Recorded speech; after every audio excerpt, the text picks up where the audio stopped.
Thank you very much. Good evening, everyone. It's a pleasure for me to be here, and a pleasure for us, for Ewing Township and Ewing Township Council, to present Black History Month with this presentation. And we have a very great speaker for us here today that's going to explain something on during the Civil War that both Black people worked in fought for the North and fought for the South for the same reason, to get their freedom. But she'll fill you in on that reason. So tonight is a special one for Ewing Township. Each February, we recognize Black History Month. But events like this remind us that history is not just something we look back on. It's something we continue to learn from, question, and better understand together. Ewing is a diverse community, and that diversity is one of our greatest strengths. Our story, like our nation's story, is made up of many voices. Some have always been well known, and others were not given the attention they deserved. Exhibits like Oh Freedom help fill in those gaps, giving us a fuller and more honest understanding of the people whose courage and sacrifice helped shape our country. We are appreciably fortunate tonight to be joined by a person who will help bring this story to life. Olivia Glenn is the president and CEO of Bow Bow Blossom Consulting.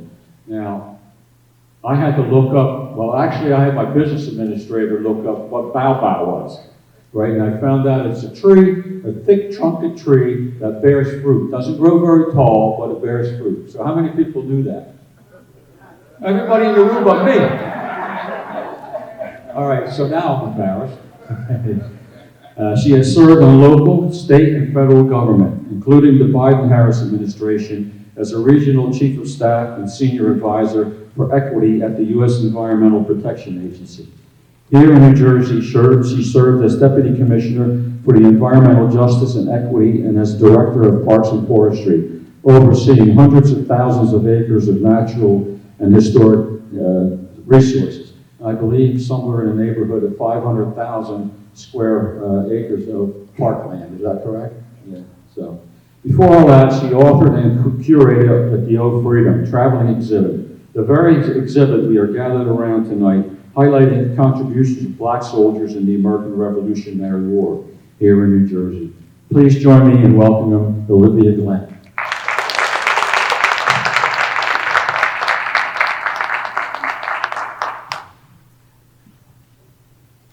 Good evening, everybody. Thank you all so much for being here.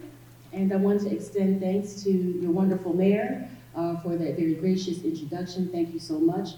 I understand there are several members of City Council who are here, so I want to recognize you as well. Thank you so much for the honor of being here. And I want to give a special shout out. Are you the business administrator? This is the business administrator who triple checked with me how to pronounce Bow Bow. So Tim Watson, thank you so much for the invitation to be here. All you've done to coordinate this, as well as what's going to come up soon with the Board of Education here in Ewing. Really glad to be here. And it takes public servants like you to just make sure that this kind of effort gets in front of communities. So thank you for your dedication.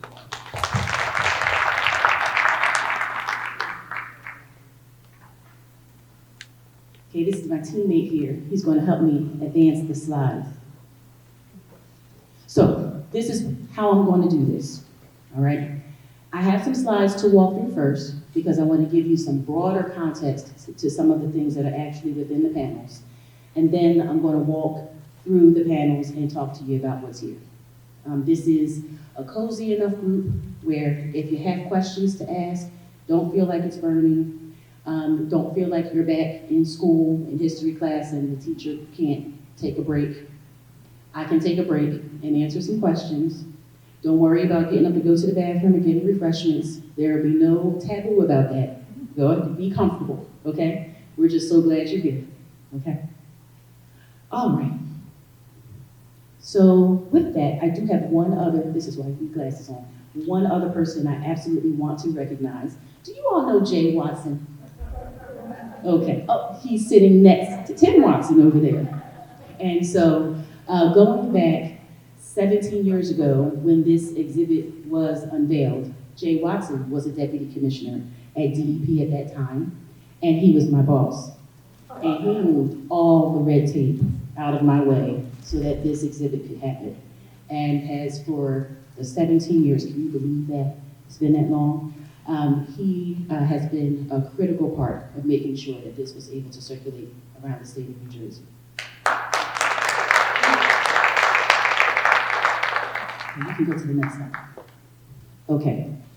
When I talk about my context and approach, I always give a disclaimer when I give this presentation. So I'm going to tell you a little bit about myself and let you know the extent of what I've done, and also where the guardrails are.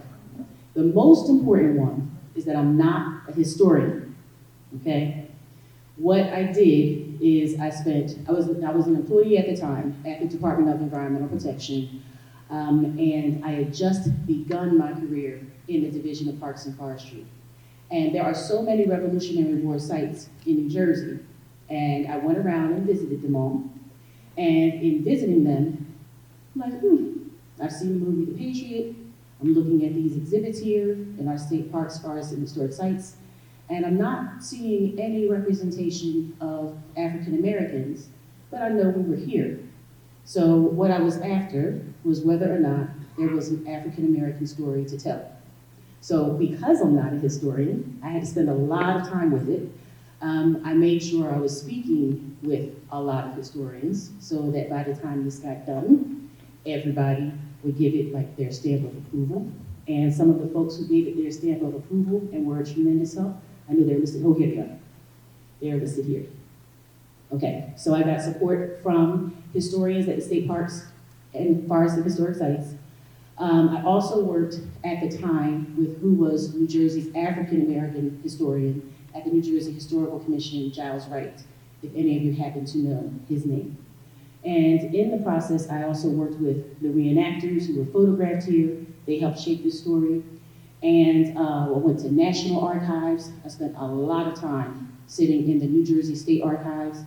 I wanted to get to the point where anything I put in this exhibit, I could connect it to primary source material. Now we're talking about the Revolutionary War, not the Civil War. History class for 1 minute. What years were the Civil War?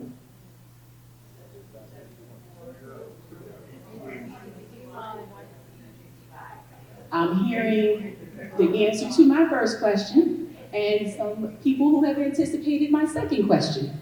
So, for the first question, the Civil War was 1861 to 1865. The Revolutionary War was 1776 to 1783. So we're talking about 7 decades before the Civil War. So when we're talking about trying to find documentation on enslaved people for a group of people who were not allowed by law to learn to read or write, how do you find a legitimate paper trail? So it took a lot of time and due diligence to be sure we were really able to tell the story. So what you'll see with these primary source materials, those old looking parchment papers in the document, those are primary source documents that were telling the stories of Black servants. So with that and some research, the National Archives and National Park Service, we were ready to roll. In beginning the work, we also realized that based on the stories of the African Americans who served, we had to make this international. So we had to go get some information from Canada, and we also had to get some information to the Nova Scotia Archives and to the United Kingdom's archives as well to tell the full story. So after all that, we're like, wow, now this is a lot of information. How do we compile this in a logical way? So that's what this is. So just wanted you to have that background. So I will tell you what I know, and this is a journey for all of us to continue on. My hope is that one day this information here becomes so outdated because we've learned so much more that, you know, we're on to the next thing. So just all of us continue learning. I think it's a part of just having that thirst to continue being a lifelong learner, all right? So, the baobab, and I just want you to know my approach for things. You have all seen a baobab tree. And I'm going to tell you why. Because you've all seen The Lion King, haven't you? If you've seen The Lion King, you've seen a baobab. They are majestic trees. Yes, they're huge. They can be thousands of years old. They have connections to the environment. They have connections to history. And they are also gathering places for communities. So my vision for the work that I do within my consultancy is to bring those three pillars of things together. So that's my lens, and then my hope is from that effort, there are beautiful blossoms that spring forth. So that's my lens, that's the reason for the silly name. Okay, we can go to the next slide. Okay, now we're going to get to some substance here. Okay, so New Jersey is well known as the crossroads of the American Revolution because more of the Revolutionary War took place in New Jersey than any other state. So I know what Philadelphia does, we know what Boston does, and Colonial Williamsburg, but we live right here in the place where more things happen than anywhere else. And particularly here in Mercer County, one of the most significant battles of the Revolutionary War was the First Battle of Trenton, which was the turning point of the Revolutionary War. And if you ever go visit the Trenton Battle Monument that sits at the 5 Points, there is a quote engraved on the door that says, "All our hopes were blasted by that unhappy affair at Trenton." Okay?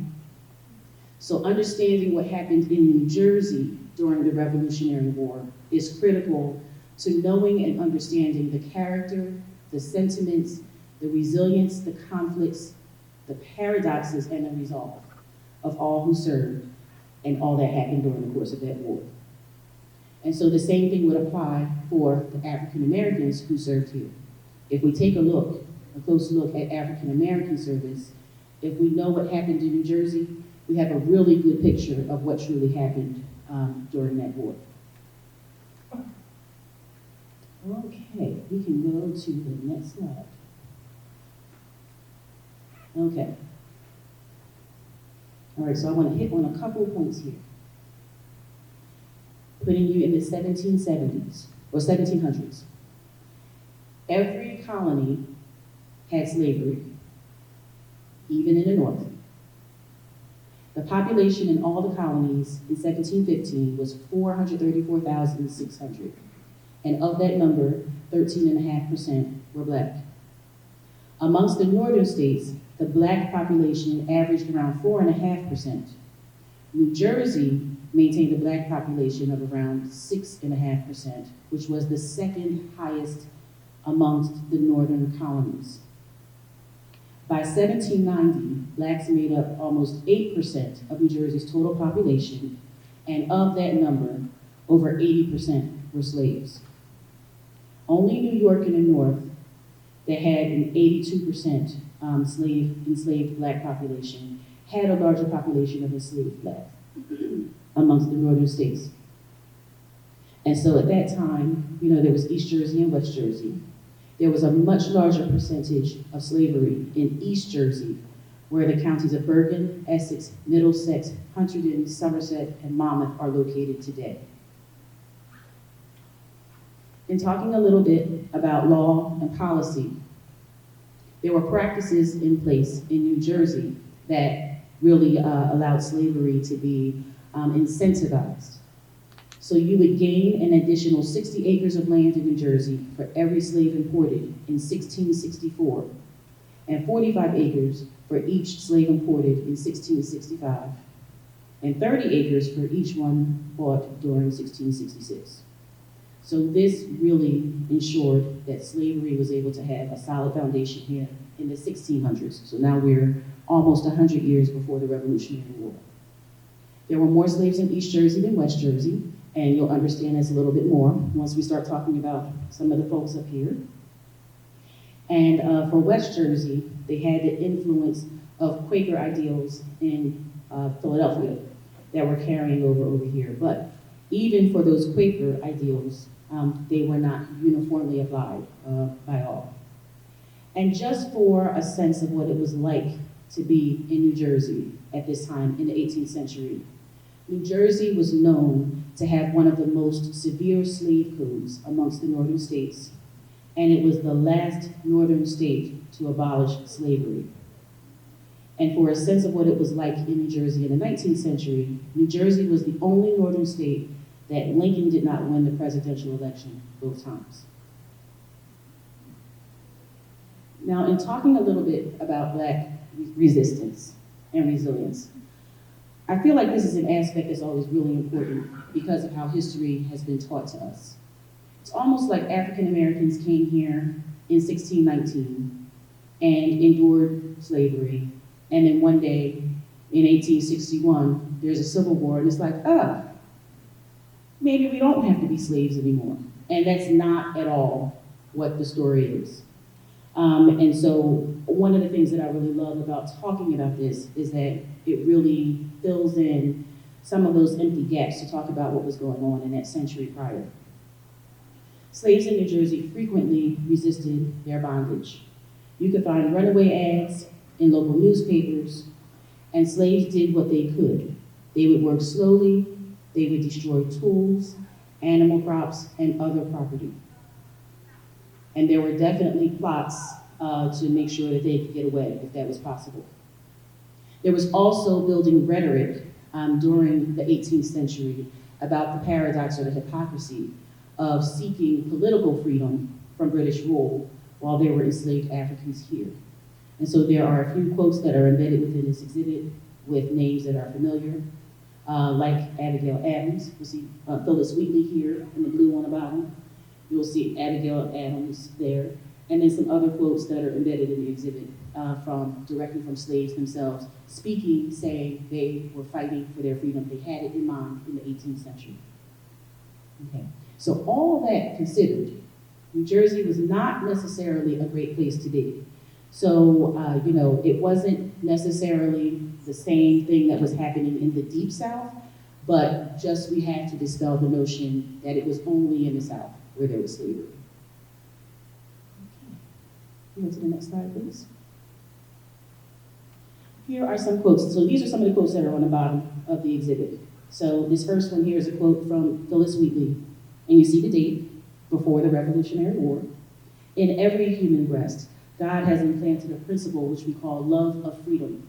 It is impatient of oppression and pants for deliverance. The next slide. Thomas Paine, y'all know that name, right? You know that name. Okay. With what consistency or decency they complain so loudly of attempts by the British to enslave them, while they hold so many hundred thousands in slavery and annually enslave thousands more, without any pretense of authority or claim upon them. Next slide. This is Abigail Adams, the wife of one of our presidents. And a mother of another one. It always appeared a most iniquitous scheme to me to fight ourselves for what we are daily robbing and plundering from those who had as good a right to freedom as we have. And this is one quote from a Black loyalist. We'll get to defining a loyalist in a minute. But this is one of the gentlemen who served in the war. I threw myself into the hands of the English. They received me readily, and I began to feel the happiness, liberty, of which I knew nothing before. Next slide. It can't be said any more clearly than this. I entered the army for the purpose of obtaining my freedom. Next slide. Okay, so when we're talking about what Black service looked like in the Revolutionary War, there was all the talk of political freedom from tyranny. And enslaved Africans who were here were saying, if there can be discussion about political freedom, there can also be conversation and advancement of our personal freedom. So there were steps taken at this point in time in the 18th century that led us to the Civil War that happened 70 years later. So I know now you all remember the Revolutionary War came first in the 1770s, and then the Civil War came 70 years later, after a lot of groundwork was laid. So these are some basics in terms of understanding Black service. They wanted to serve in fighting for their personal freedom. They served on both sides of this war. They served before the war began, all the way through until the end. And they often had longer terms of service than others did. So one of the things is you know, you would, if you were in a militia, you would go out for a while. You know, you go out for a while, you come back, and then your neighbors would have to go, and you rotate like that. But for African Americans who wanted to serve, many of them were like, I am committed to this cause, I'm staying, I'm here, I'm doing a full stretch. So we talked about the personal freedom.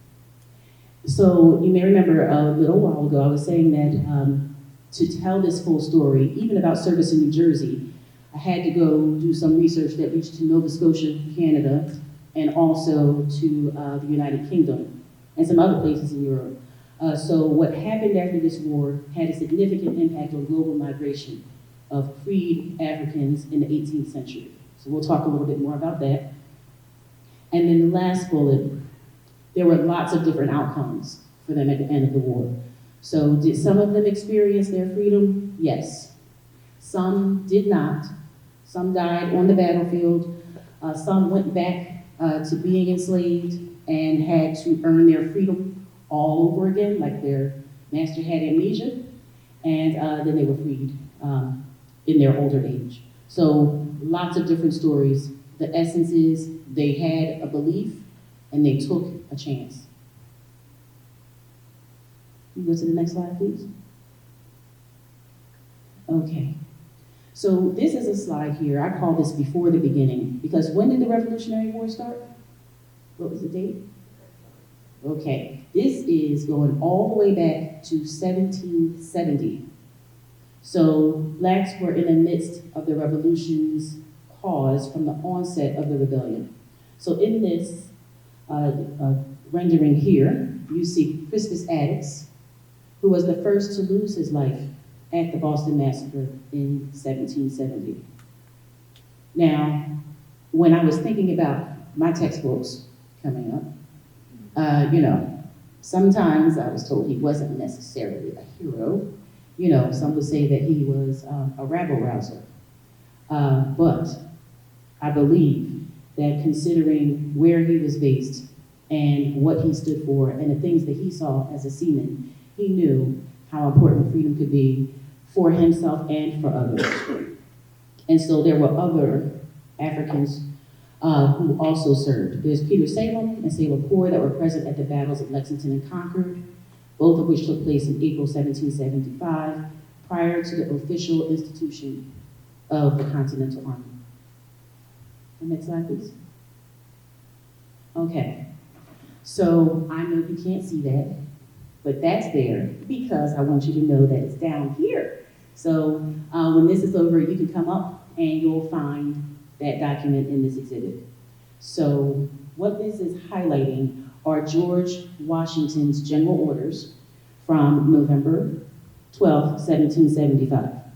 Now, as we're going through this story on the next couple slides, you have to remember the way people got information at this point in time, and I know you know this, but we just have to remember sometimes, were newspapers, okay? So you weren't getting things in real time like we do today with the television or social media. We have to remind ourselves of that sometimes. So when you see some of these dates, you'll understand how things were like cross-circuiting there. So here, this is George Washington's general orders, where he was pretty clear that initially that he was not going to have any African Americans enlisted in the military. What it says, the underlined portion, it says, neither Negroes, boys unable to bear arms, nor old men unfit to endure the fatigues of the campaign are to be enlisted. That was November 12th. Go to the next slide. And now this is November 7th, and this is a proclamation from Lord Dunmore, who was a British Earl, and this is in Virginia. Now, his I don't have that written here, so I'm going to come closer and I'm going to tell you what it says. Okay, it says, and I do hereby further declare all indentured servants, Negroes, or others appertaining to rebels, free that are able and willing to bear arms, they joining His Majesty's troops as soon as may be, for the more speedily reducing this colony to a proper sense of their duty to His Majesty's crown and dignity. So what Lord Dunmore was saying is that those who were enslaved, who were owned by people who were supportive of the American rebel cause, were able to come join the British. So if the person who owns you was supportive of the crown, this did not apply to you. So you all know that this was like one neighbor had one, almost like now, right? Within families, people had different positions. One neighbor believed one thing, the other neighbor supported the opposite side. This is what it was in the Revolutionary War, okay? So in saying this here, this is a political strategy to say, if your owner is supporting the crown and you're enslaved, come join the British and you can fight for your freedom. Not because I care that you're free, but I'm a good politician. I heard what people were saying, and I know there's going to be some magnetism for this. And what it's going to do is going to help those American rebels get back to being focused because they don't want their slaves to run away. Okay, this was an effort. So when he's talking about trying to get the colony to a proper sense of their duty to His Majesty's crown and dignity, this is an effort to slap everybody's wrist who wasn't supporting King George.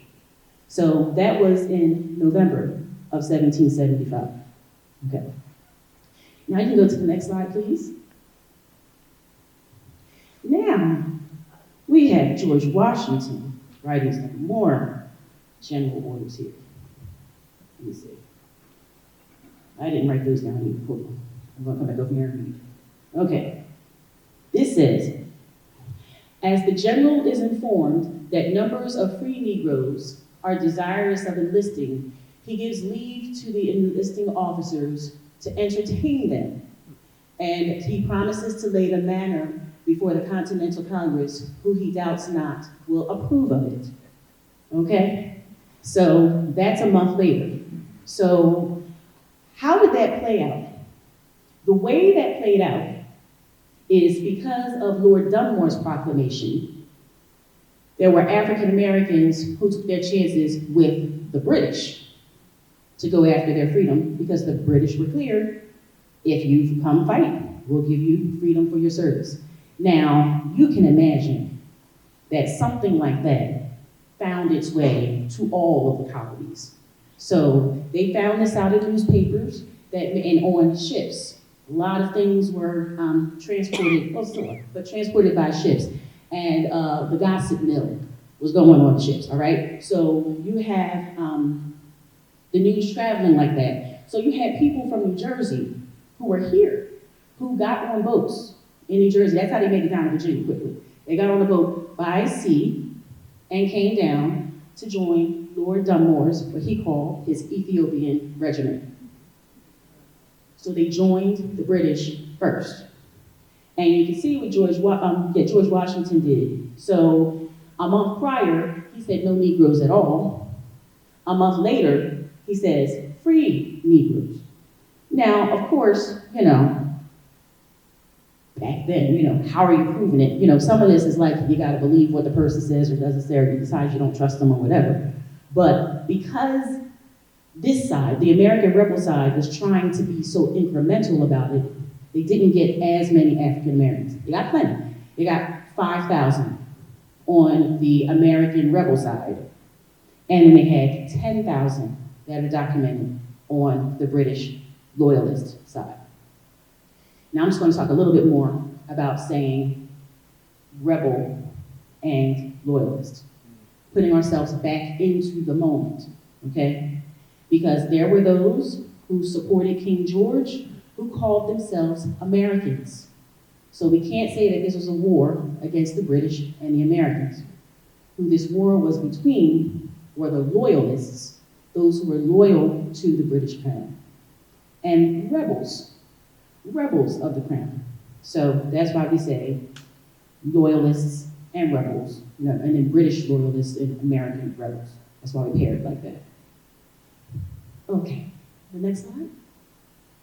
Okay, so now what I'm listing here, these are some of the African Americans who joined the Loyalists. And you can see that there are names, genders, and ages. So you can see there are males, females, children, adults from all over the state that are listed here. Now, the British, because they were well established, were far, far, far better record keepers than the American rebels were. So in trying to find names like this for those who served on the American rebel side, you don't have this level of detail. But there is a documentary out now called Book of Negroes. Have any of you seen that? Of course, Tim has seen it. Tim's seen it. So if you want, that's one place where when I talk about going beyond what's here, how we can all keep growing and learning, go check out the Book of Negroes.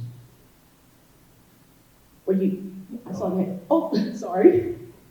Okay. So the Book of Negroes is a listing of those who served on the British loyalist side that left this country to pursue their freedom. So the names that are listed here are actual people who got on boats to leave here, to go to another country, to start over again. So in terms of saying you're trying to get primary source information to verify it, the book is actually called the Book of Negroes. That's what the British called it. Okay, we move to the next slide. Okay. And so this is the map. It's the panel 5. It's kind of in the background there. What this is showing is some of the migration that happened following the war. So there were, when the British lost, you can imagine that here you are taking a chance, and twice as many of you chose the side that lost this war. So what does that mean for you and your family? What does that feel like? I cannot even imagine. But when the British left here, they had 3 points of departure. One was New York, one was Charleston, and the other one was Savannah. So for African Americans from New Jersey, they most likely departed from New York. And for those that left from New York, they went to Nova Scotia. Now at the time, it wasn't Canada. At the time, it was just Nova Scotia. It was still, they were a colony. So they went to Nova Scotia, and then you had some who went to the United Kingdom. For those who departed from Charleston, South Carolina, they ended up in France and Germany. And for those who were in Savannah, Georgia, when they departed from there, they went to the West Indies. That geographic distribution right there could be like a whole set of encyclopedias, where you can imagine the suite of different outcomes. And the reason that Sierra Leone is there is that for those from New Jersey who spent some time in Nova Scotia, after a while, there were talks of being able to go back to where everyone originally came from, to return to Africa. So they chose Sierra Leone as a place to settle, like in a really organized way. So there are some who, years later, left Nova Scotia and settled in Sierra Leone. So we truly see the diaspora forming here in a new way in the midst of the 18th century, well before the Civil War. Yes.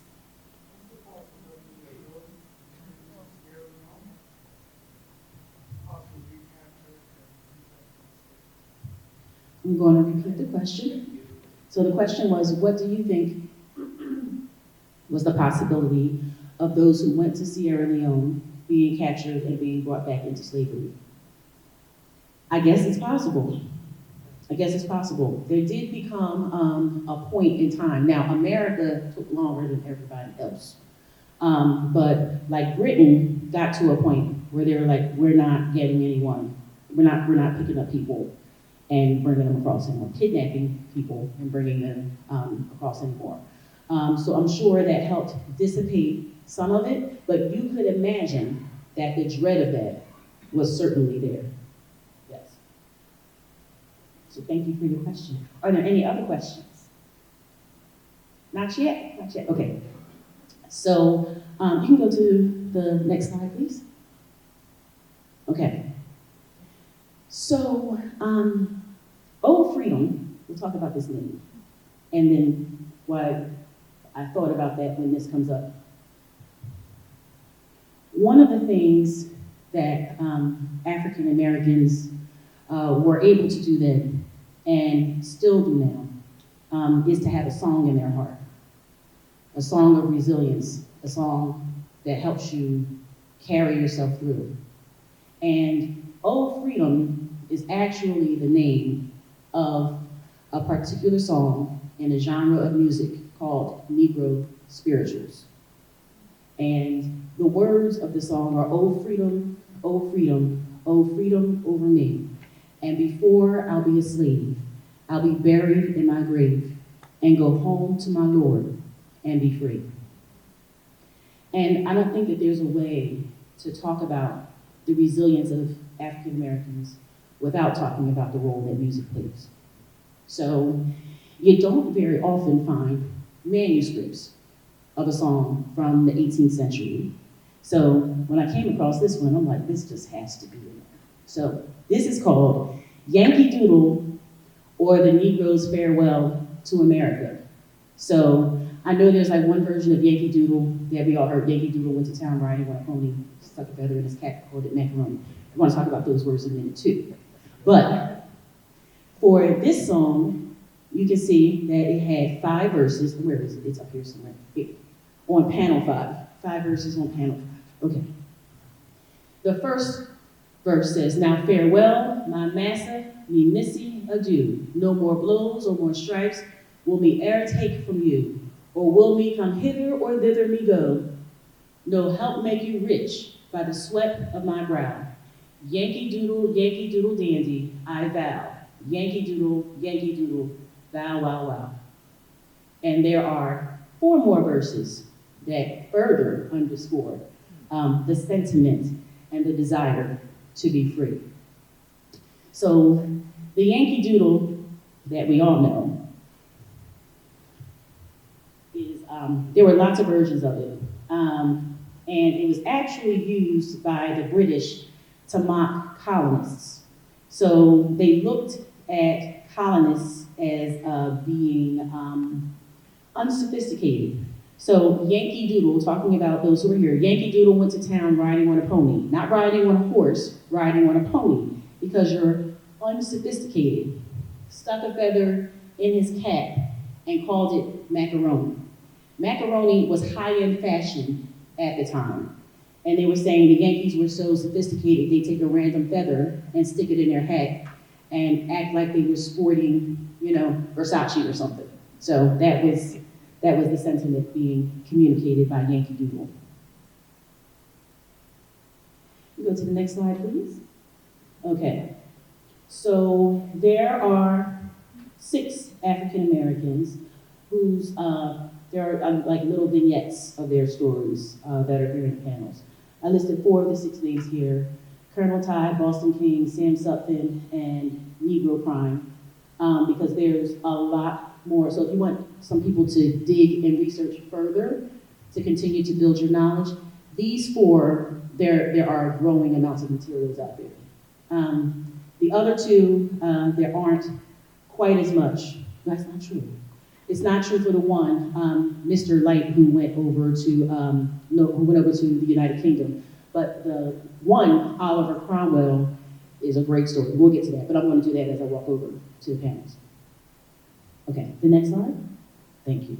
Okay, so this is just back to looking at a profile of slavery in the northern colonies, and for each of the northern states, when did slavery end? And New Jersey is on the far end. You see how New Jersey is 1804. So you see how Vermont was 1777, and it's in their state constitution. You see how Massachusetts was ambiguous, but you see that New Jersey was last and still chose to do it by gradual legislation.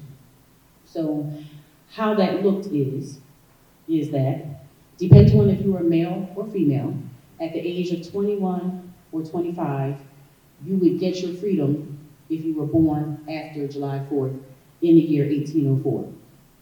So if you were born on July 1st, you would have been a slave for the rest of your life. Which means that when 1861 got here, there was still slavery in New Jersey. Okay? Sure. Can you go back to the Yankee Doodle? Oh.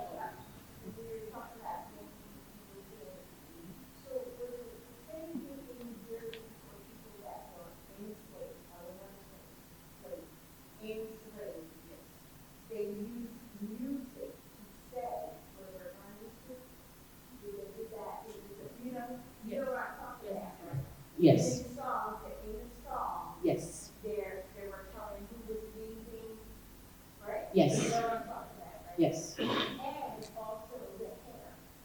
You know that. I've heard of that. The hair was tracked. That's why the braids come in. They were, some people were leaving. You also have to look. Oh, I have to I'm sorry. You know what I'm talking about. So I was wondering if this pertains to New Jersey also. The African women braided hair, and in doing the braided hair, they were telling you, it was a message telling you that so-and-so was getting ready to leave that night. In other words, we're getting out of here anywhere. And in the music, when they sang certain songs, the wording would pretty much tell you the same thing, or who to look out for. So I was wondering, was there any information on that as far as New Jersey? Because I know all down south, that was, I mean, if you know, you know. So I was curious to know if anything came up with that, the music and all, here in New Jersey. Right, right. So I will tell you what I know, and I'm going to go back to that disclaimer that I gave y'all at the very beginning, that I'm not a historian. Oh, You don't have to be sorry. It's a good question for us to go all leave here and learn the answer to some of that. I don't know about the hair braiding. I don't know about that. But definitely about the genre of music. I can speak on that.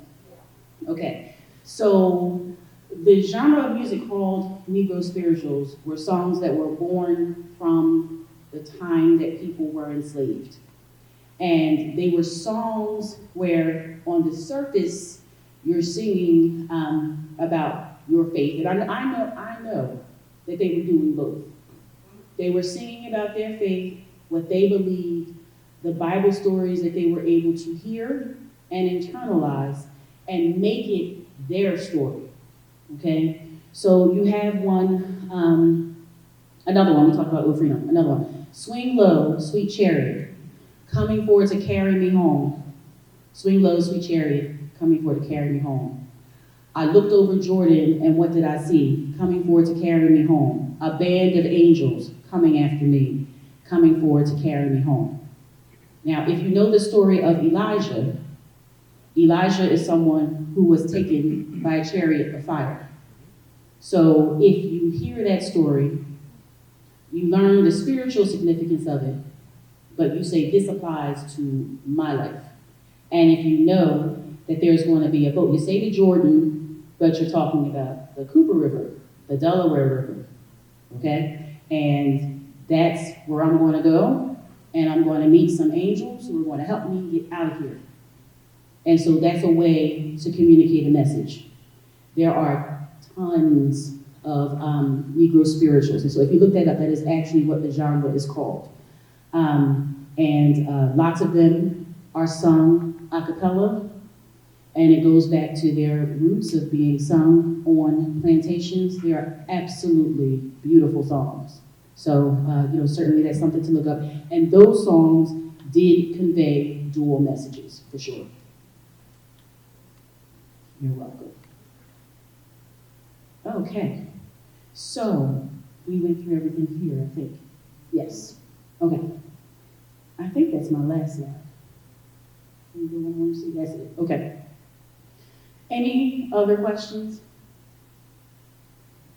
Okay. So I just wanted to give, to use some of the PowerPoint slides to give some context for walking through some of the information that's actually here.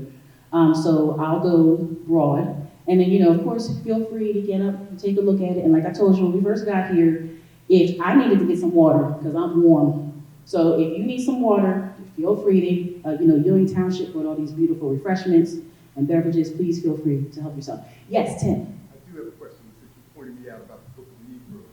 One of the things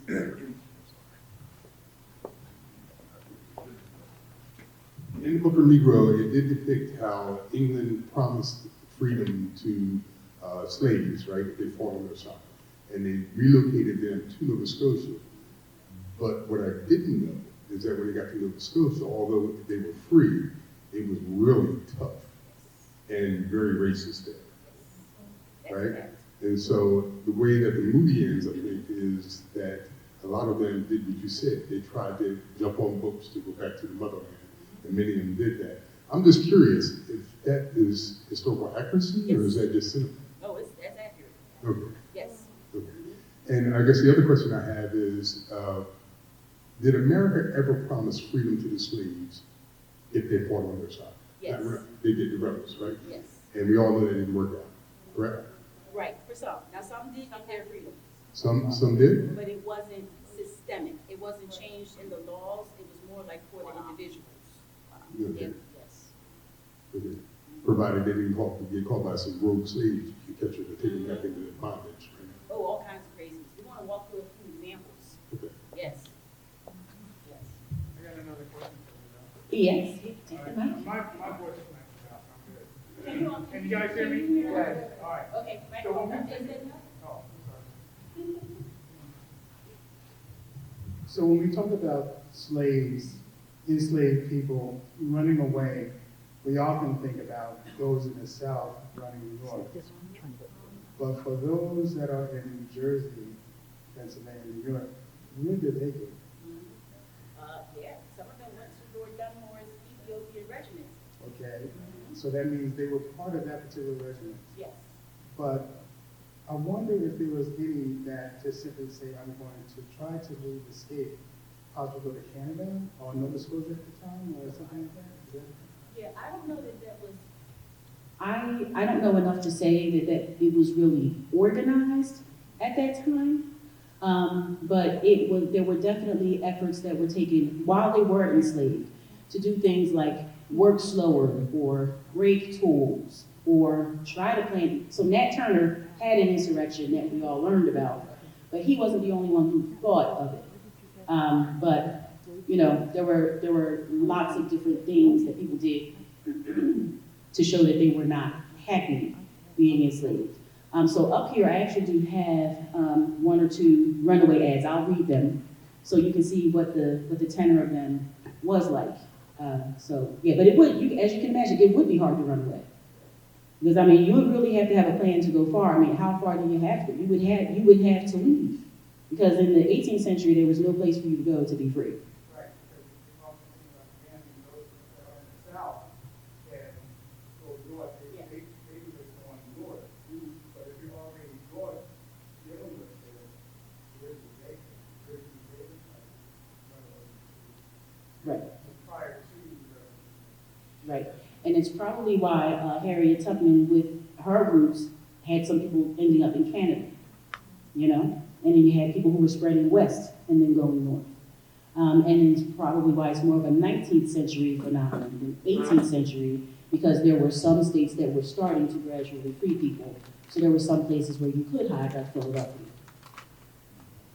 Yeah, absolutely.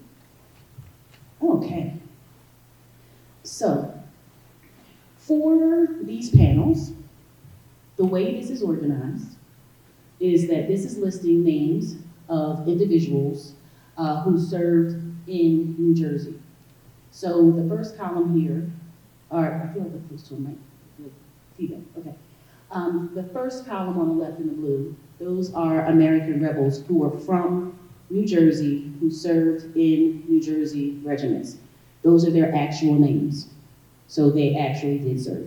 And I came across their names in muster rolls in the New Jersey State Archives. The second column, these are some rebels from other colonies. So they fought in New Jersey, but they were from other places. So for example, you'll see some names here that have North Carolina, Massachusetts, Connecticut, New Hampshire, New York, Virginia, etc., Rhode Island, that are there with their names.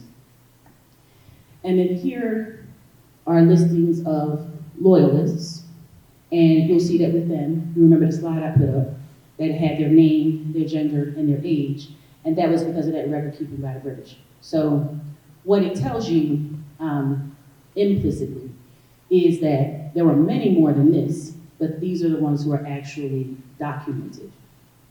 Okay. So what you can see here, what they're broken into are the different companies and some of the ways that they served. So the first names that are here, these are those that were a part of actual regiments. Down here, these are those who served in the militia. So it's almost like a comparison of being in the Army today versus being in the National Guard Reserves. So the National Guard Reserves is like the militia, stay local. Here with the Black Brigade, this is one huge group here. Black pioneers, there were some who were wagon master generals. So being a wagon master general was actually a pretty dangerous job. You know, I mean, picture that. You're with horses and big wagons moving supplies around. You're not moving in secret. Everybody can hear the horses, they can hear the wagon shaking, and they're looking at who is driving this wagon. You know, so you had to be pretty brave to do that. And you also had to know the roads. So you can imagine that for the British, they had to depend on some loyalists who were here to help them because the British who came across the ocean to fight this war didn't know the roads the way that people here would. So very, very important job. Some others, a group called the New York Volunteers, the British Legion, Langston's Grenadiers, an engineer department, some who were service to British officers, and King's American Dragoons. So they were listed in the Book of Negroes as that was their area of particular service. These gentlemen here and in all these pictures throughout that are like the photographs, these are reenactors who, well before New Jersey, the state of New Jersey had this exhibit, they were already out there dressed in uniform, in period clothing, telling this story. And when I look at these two gentlemen here, this is Fred Minus and Algernon Ward.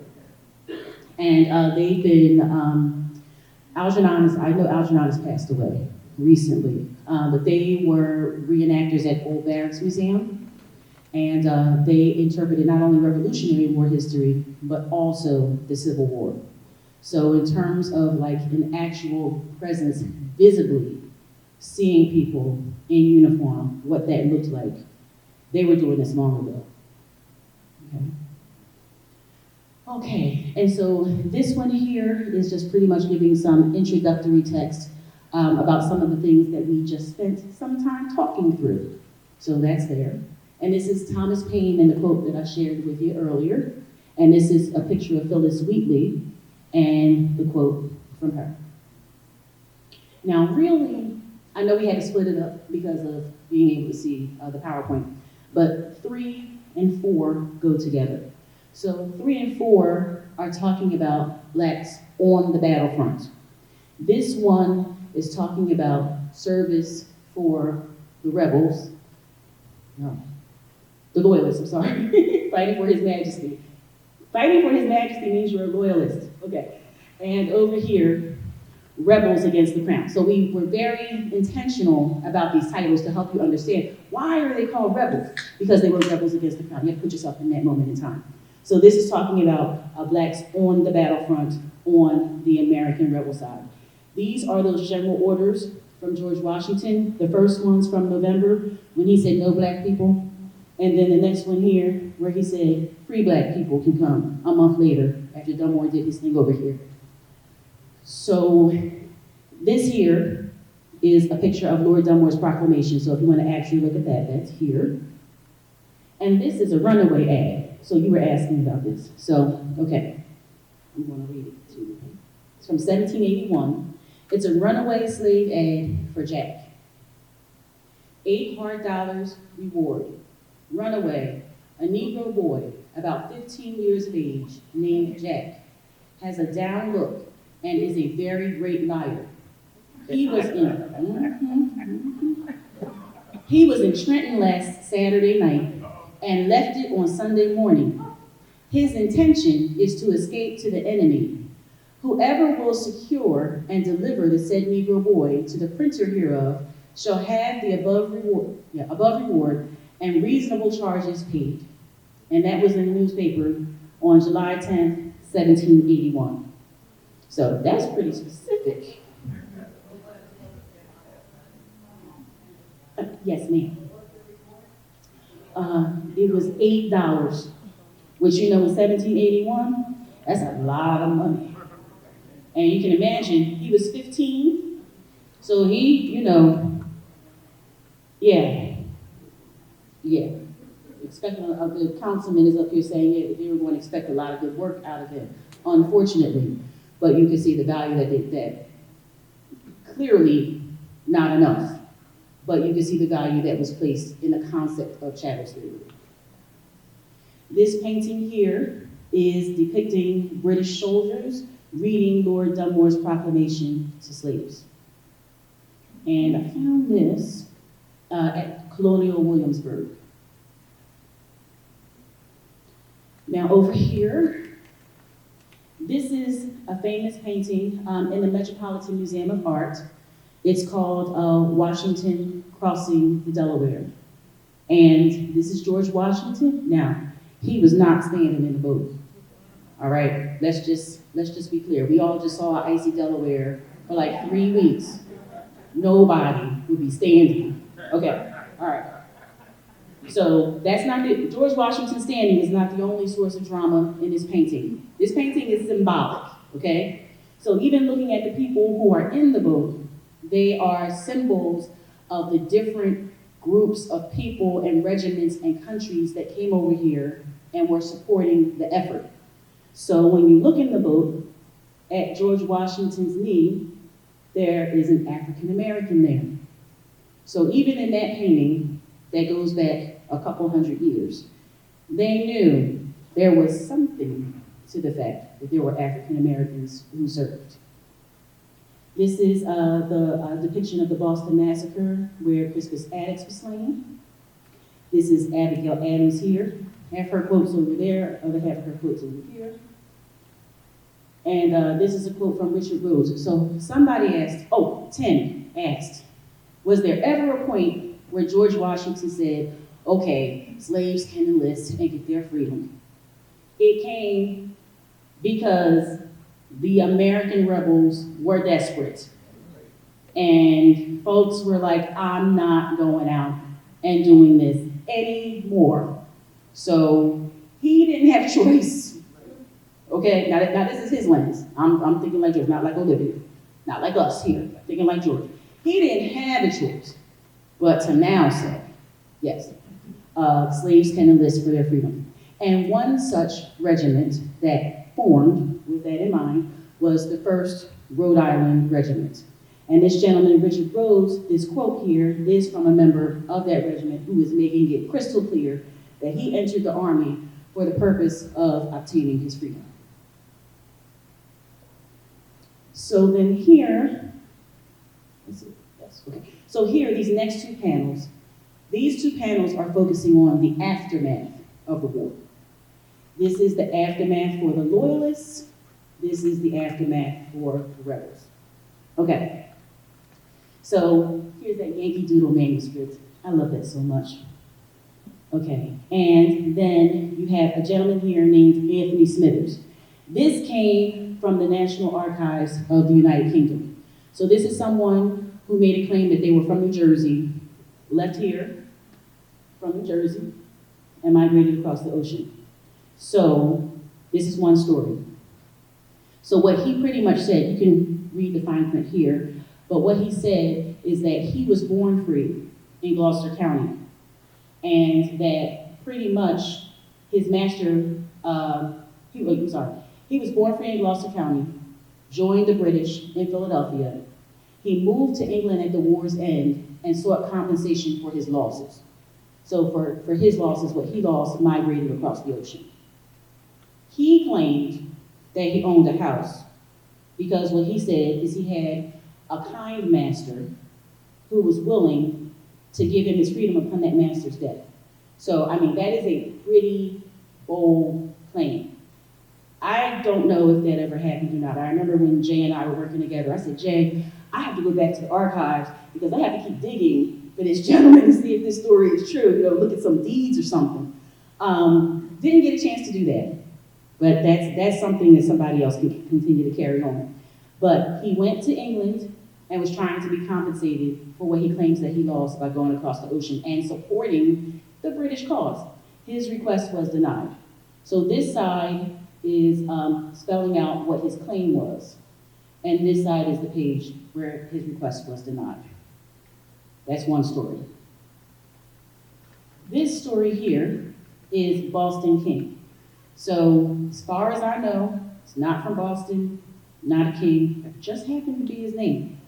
Okay, so he ended up being a Methodist minister after all was said and done. So he joined the British to escape slavery. So during the war, rebels captured and enslaved him in New Jersey. He escaped from slavery in New Jersey and rejoined the British. At the war's end, he went to Nova Scotia, and he's one of the individuals who later migrated to Sierra Leone. He ended up being a schoolmaster and a preacher, and he is one of the few first-hand accounts of a loyalist's life, a black loyalist's life. It is four chapters, 4 editions issued in the Methodist magazine where he told his story. So you can see the title of it there if you want to grab it and read it one day. There you are. Here we have another runaway slave ad. Oh my gosh, this one is so good. This is Titus Corey's. £3 reward.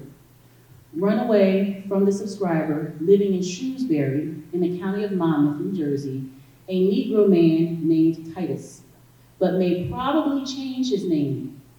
He is about 21 years of age, not very black, near 6 feet high, had on a gray homespun coat, brown breeches, blue and white stockings, and took with him a wallet drawn up at one end with a string in which was a quantity of clothes.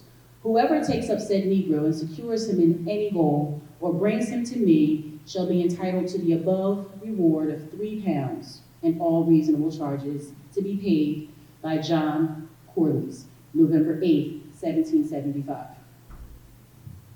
He heard about Lord Dunmore's proclamation, and he was in Monmouth County. He left here by water, made his way to Virginia, and joined the Ethiopian regiment. The Ethiopian regiment didn't last throughout the duration of the war. A number of them got sick, and they just didn't have enough numbers to keep going, but they served in other ways. Titus Corliss earned a nickname for himself. It was Colonel Todd. There were no officers on either side that were black, but this was just a form of giving him honor. He earned that by reputation.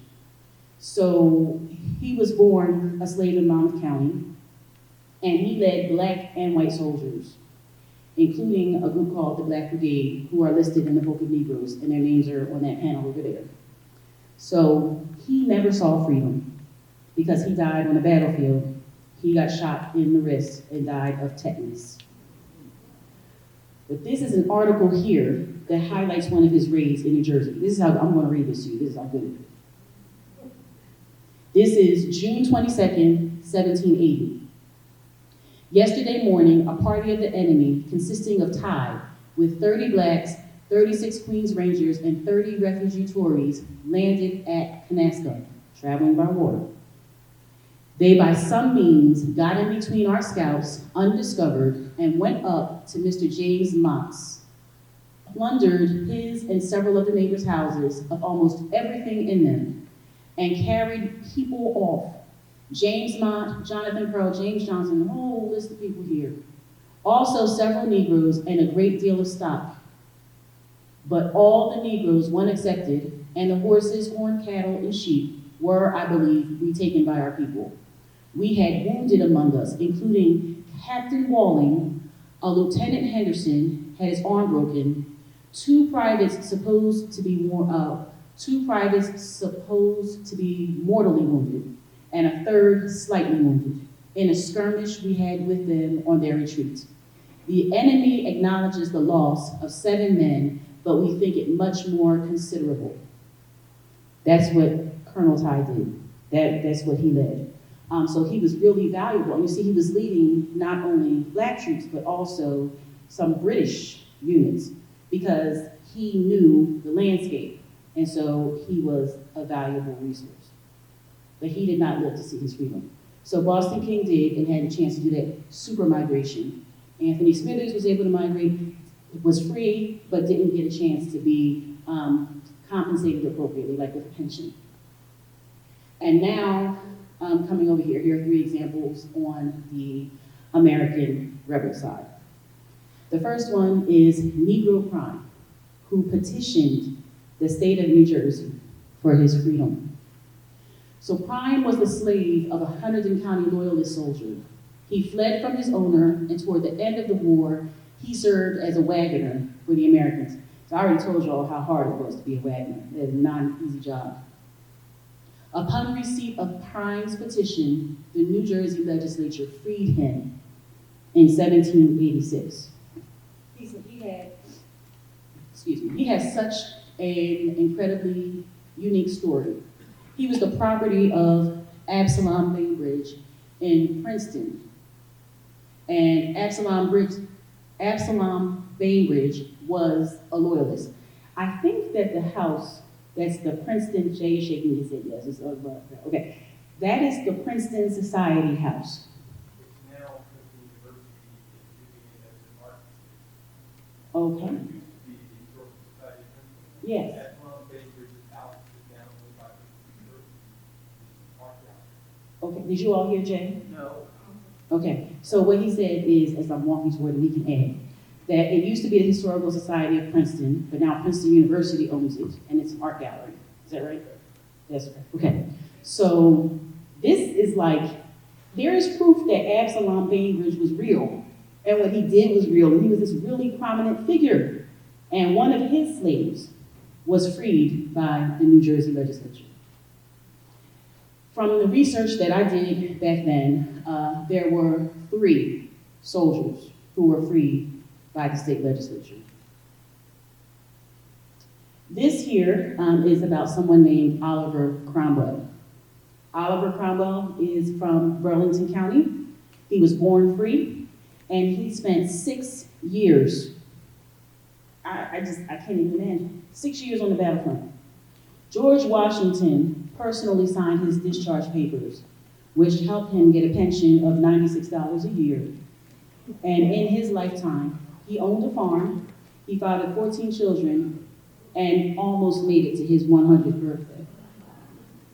So, if I had one more lifetime, I might be an archivist if I had another one. When I went to I got this from National Archives. When I went to National Archives and I asked them for this, the way they treated this document was with such tenderness. They had had velvet gloves on. And they said, this document is so special because it has George Washington's signature on it. There was no auto pen in the 1700s. And George Washington had bigger fish to fry than sitting around signing discharge papers. So the fact that they had an African American whose discharge papers he signed, this is very special. So here we are. And because of how special that was, that made it easier for him to be able to get a pension. Because most people who left service did not have George Washington's name. But anyways, they did not have George Washington's name on their papers. Okay. The next person here, Sam Sutphin. Okay. Sam Sutphin was a slave. He was from Somerset County. He substituted for his master in a militia. So this is giving another lens into ways people served. He went to the militia hoping to earn freedom for his service. But after the war, when he came back, his master did not give him freedom for his service. He spent another 20 years enslaved and made several attempts unsuccessfully. He never got a federal pension, okay, unlike Oliver Cromwell who did.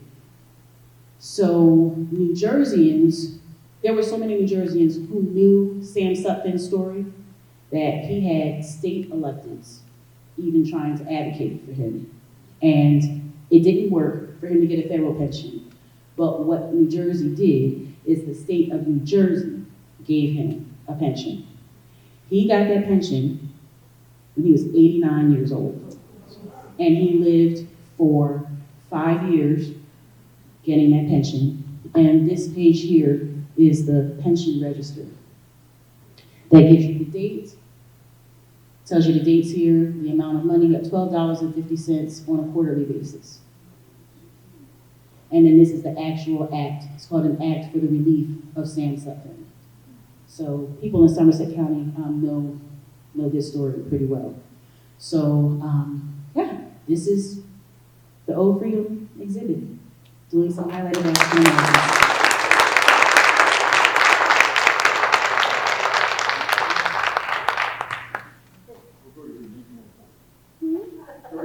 Oh.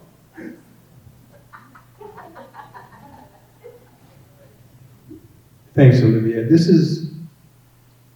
I'm just so proud to have been a little part of working with you and doing this. Working with Olivia worked with me when we were at the department. I'm really serious. This is the first time I've really been around somebody who was doing some real deep research, right? I mean, she was spending time in libraries and archives, and I would say, Olivia, we've got to get this thing out. You know, time's ticking, we've got to get it. She's like, Jay, we've got to make sure the story is correct. And when we rolled this thing out for the first time, there's another, I don't know if, Aaron, you got the 3-panel, the stand-up exhibit for the school. But when we rolled it out at the Department of State, when we first launched this thing, and the Secretary of State was there, politicians were there, my sister was there, and we were fortunate to be able to have the state archives bring out some of those primary documents. And it is mind-blowing to look down in a case and see the actual documents where Negro Prime signed X on his manumission statement. I mean, it just brings tears to your eyes, and it really just makes everything so real and clear. But this is an amazing woman right here, amazing person. Thank you so much for that. This thing is almost 20 years old, and it is just as beautiful as it was when she created it.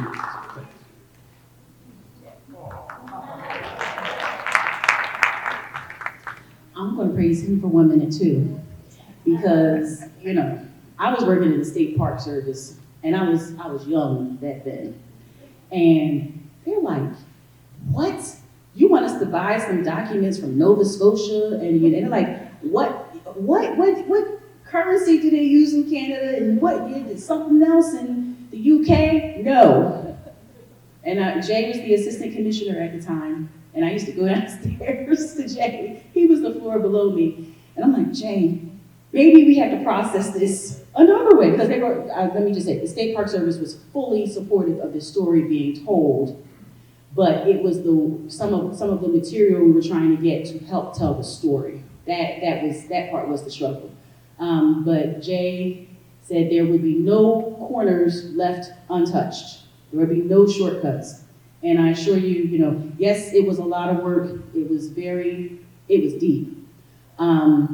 for me to go through the learning of this information, but it would not be manifested here in the way that it is if I did not have Jay supporting it. That's why he's still, people I say about Jay, I say he's my mentor and I'm not sharing. So get your own, that's mine.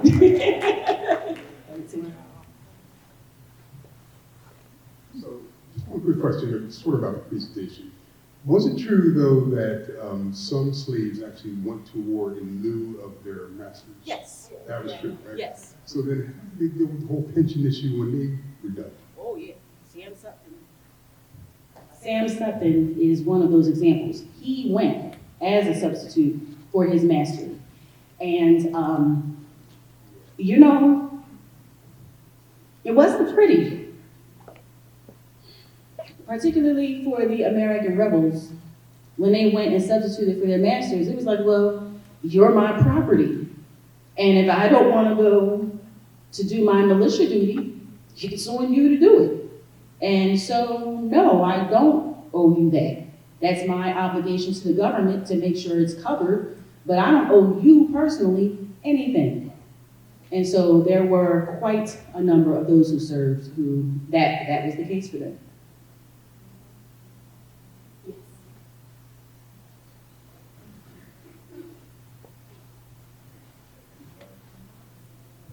I'm sorry if you answered this question before, but just discussing pension. So years down the line, have there been families or estates or descendants rather of these slaves who have attempted to recoup those pensions or sue the estates of the former slave owners? That is a very good question that I don't know the answer to. I'll say this. It would probably be pretty hard to prove, to do the digging.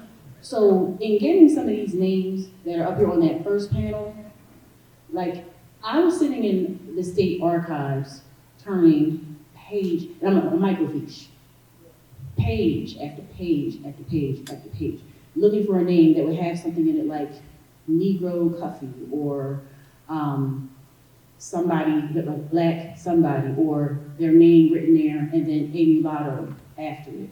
So, particularly on the American rebel side, I guess because we were still colonies at that time, we weren't really well organized, and definitely trying to make the efforts to make sure that African Americans could give any accounting of anything wasn't anybody's priority.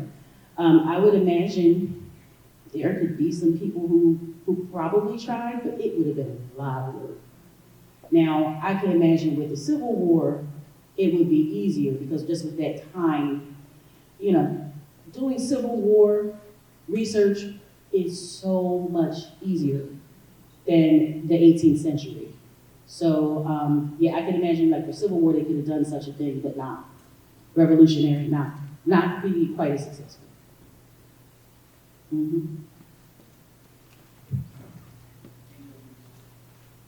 In your research, were you able to go to like some old census reports, where they list probably just list them as cargo or name one boy or boy 4, 2, 3, whatever, something like that?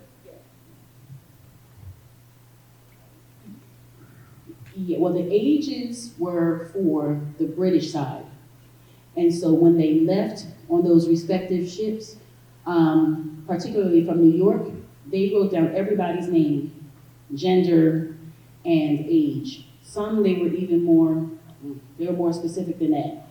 Like the runaway ads. They were specific. in describing what somebody looked like, or some of the derogatory names that we've heard people called are actually in the Book of Negroes next to some people's names to describe them. Now, on the American side, for the colonies, where I was able to like see some of those lists of names, was going back into some documents looking at the black population.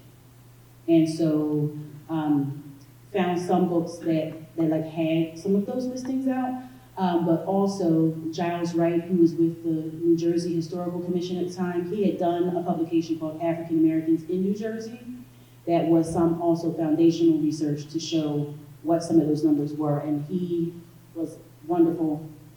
He's taking random phone calls from him, like, one day I'm gonna meet you, but I'm calling you with some more questions today. But he used to tell me some of his primary sources where I was able to go and then see some of those names listed like you asked. I'm comparing it with somebody else.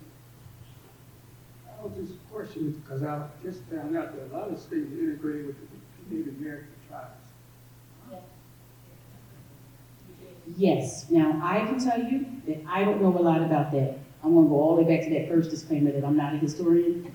Yeah, so I can't speak to it with any depth, but yes, there were Native Americans who supported the cause.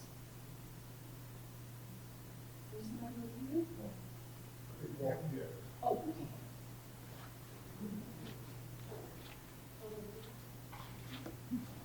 I need to have my phone in my pocket, and all my steps counted right now. Okay, so the question was about the Native Americans. We all know that our people, the Native Americans, were here first. No doubt about it. Yes, there were Native American slaves. Yes, they were enslaved. The Native Americans and the Negroes were at one time intertwining with each other to try to live, just to be able to live. And so just giving you a little insight on the Native Americans, yes. Basically, they were enslaved just like the Negroes were enslaved, yes. I have gone through the history. I am Native American. I am half Native American. So I've gone through and done the history because we were done, maybe not at first as bad as, the Negroes were treated, but no doubt about it. And so sometimes when they left, also you probably didn't have up here, when they left, some of the people, when they were leaving, they ended up going to the tribes and living with them in order that they're not considered, that they're not, I guess you want to say not found or whatever it was. So that's basically how that happened. As far as the census, do you know?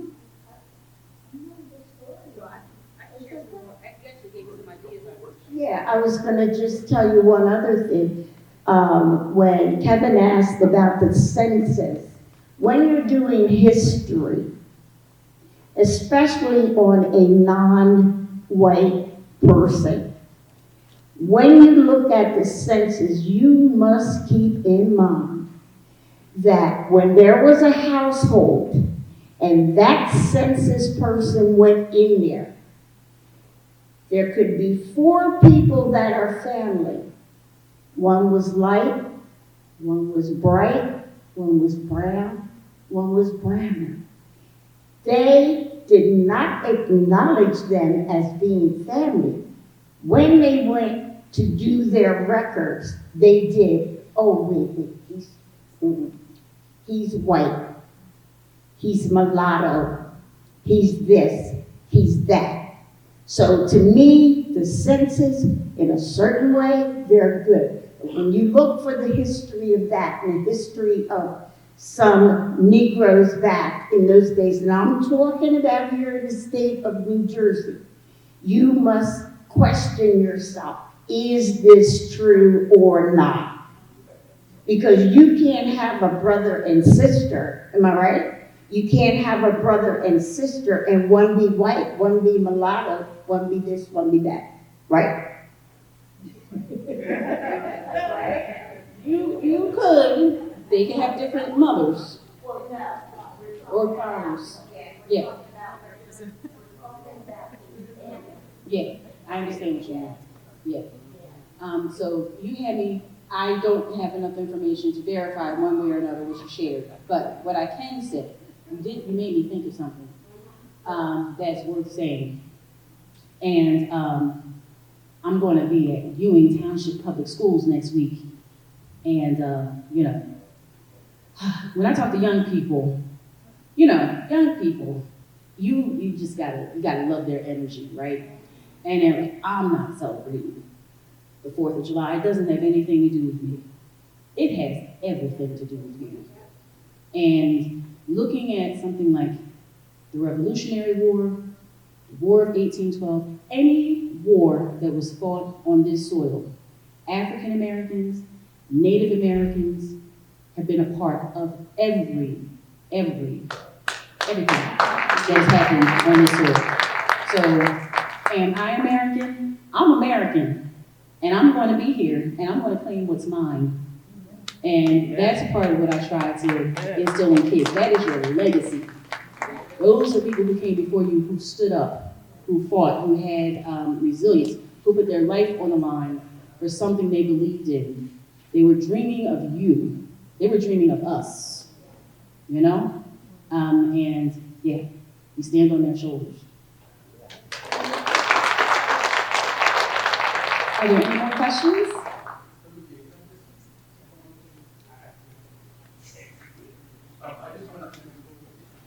On my way out. One of the stories about the Absalom Bainbridge house, and so that's a local one right there in Princeton, right? It's right on Nassau Street. Prime, who was in Absalom Bainbridge, enslaved Prime. Prime escaped, kind of went out and fought for the rebels. When the Continental Army and the rebels won the war, they confiscated Absalom Bainbridge's property, and Prime was part of the property. He was like, wait, what? I just went and helped you win the war, now I'm part of the property. So if you get a chance to read the manumission documents, the case that they made before the legislature, it's an amazing piece of history in itself. I mean, and it's local. You can just go right into the house and see where the guy lived. It's crazy. Yeah. Thank you.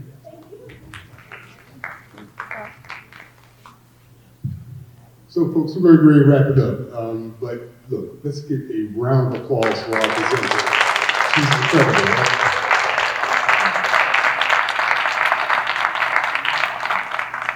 Before I say just a few things to close, I definitely want to recognize all of you who come out here. And in particular, I need to recognize our council vice president, Sarah Stewart's here. I see Councilwoman Wallet. I caught her as she was walking out the door. I'm sorry.